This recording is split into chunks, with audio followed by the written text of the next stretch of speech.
Agarang nagkasana operasyon ng mga operatiba ng Coron Municipal Police Station sa impormasyong itinawag ng isang concerned citizen na may nagaganap na possession sa isang boarding house sa bahagi ng Barangay Poblacion 5, Coron, Palawan, noong ika-16 ng Setyembre taong kasalukuyan. Dito ay huli sa aktong gumagamit ng ipinagbabawal na gamot ang 3 sospek kabilang na ang isang security guard. Nakilalang sospek na sina alias Bones, 29 anyos, alias Teres, 47 anyos, isang security guard, at alias April, 30 anyos.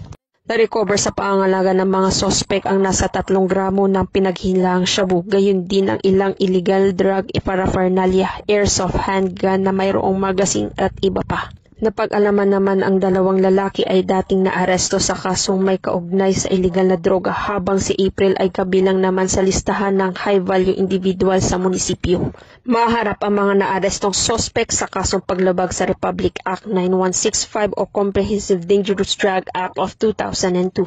Ang pagkakaaresto sa mga sospek ay isang matagumpay sa pagsisikap na mapanagot ang mga tao sangkot sa iligal na droga at protektahan ng komunidad mula sa banta ng ipinagbabawal na gamot. Ang operasyon ay nagpapakita rin ng kahalagaan at pakikipagtulungan ng publiko sa mga otoridad sa paglaban sa krimen. Mula dito sa Calapan City, Oriental Mindoro, ako ang iyong PNN correspondent, patrolwoman Eloisa Joy V. Peredo, alagad ng batas, tagataguyod ng Balitang Pulis.